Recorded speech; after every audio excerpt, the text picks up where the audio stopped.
welcome back to everybody on to another edition of NXT Out of 10, and we're standing delivered not very far away.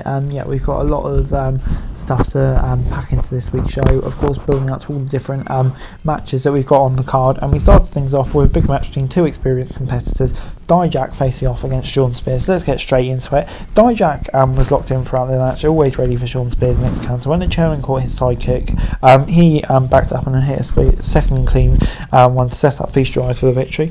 While Hard Justice has often looked great in step matches, this was a great showcase of his impressive athleticism.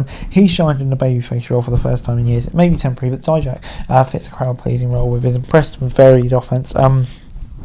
Spears was solid for him, pushing him to go bigger with each move. It was obvious that these two are veterans, especially on the NXT roster.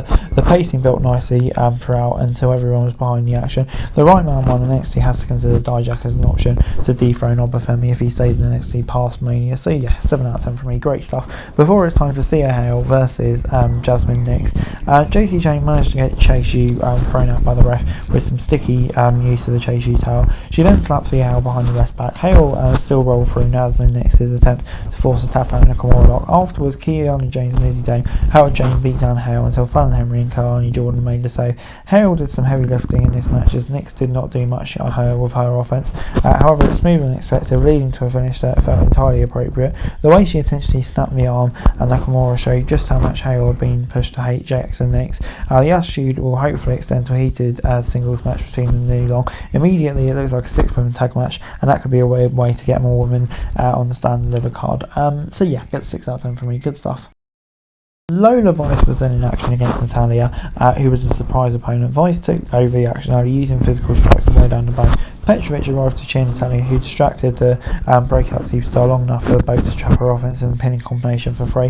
While Natalia was a surprise, the boat was not the most exciting opponent. However, they hinted at something good in the future. Some of the transitions were impressive as Vice showed off her technical prowess. While this would have been a nice opportunity to get the breakout star some momentum, Vice is not ready to defeat a star like Natalia. If the plan is for her to stay in NXT longer, it could be a good rival for her to kick off with. She could also team up with Petrovic to finally get over in NXT. But yeah, for me, the excitement factor just wasn't quite here, so I'm going to give it a 5 out of 10. Before it's time for Dragunov against Stax. Stax were given marching orders, attacking the left fingers of Dragunov. The Mad Dragon then wandered to Torpedo Moscow, but his fingers locked, contorted afterwards, following the force assault. This was a short match, but impressively focused. Stax and Dragunov told a story. Sold, by the way, Dragunov counted his fingers as the underboss laid on his stomps. The result was inevitable, but the two made a unique impression that should linger to stand and deliver. Tony D has his target, potentially the way to break the NXT champion. With so many big matches set for stand and deliver, this is the least exciting Dragunov match in a while, but the Don and the Mad Dragon made it worth watching. So yeah, I'll give it a 6 out of 10. Didn't really do much to build it, but I thought it was a decent match, and obviously makes sense with who Stax is related to. But Rich Holland's announced he was stepping away from in-ring competition, definitely due to concerns about his physical and mental resilience.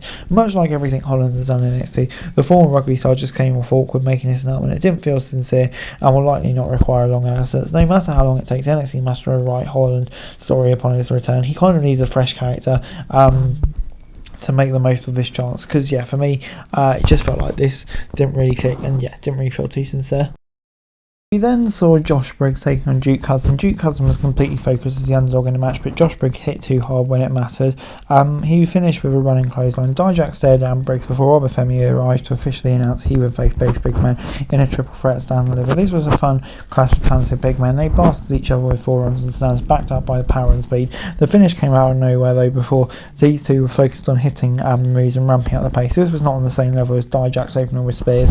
Still, the right man won, and they expected a triple threat as being announced. The 3 men will deliver, but Dijak will be the veteran that needed to kind of guide the match. But yeah, for this alone, I thought it was alright, decent enough match. Right, result, of course, 6 out of 10. Before it's time for the tag team qualifier, the Wolf Dogs versus Alpha Academy.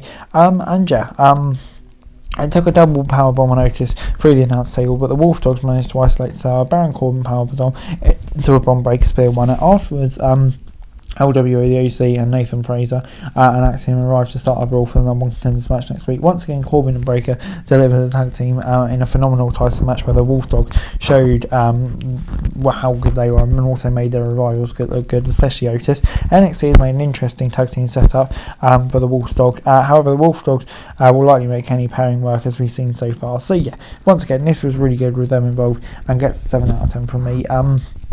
yeah, good stuff. Really enjoyed it. And overall, NXT this week gets a 6 out of 10. Yeah, kind of a funny episode of NXT. Not so much build as I was expecting towards the big NXT title match between Mello and Trick. Sorry, not the title match, but you know what I mean. Kind of the main event. But yeah, I thought on the whole the tag team television's really hotting up. And yeah, some interesting little build towards the rest of it. So yeah, good stuff on the whole. For this video, thanks very much for watching. Remember to like, share, subscribe, follow us on our socials. Link in the description below for daily wrestling news, meme, and content. Subscribe to our other channels on screen right now. That'd be greatly appreciated. Thanks very much for watching. Peace out.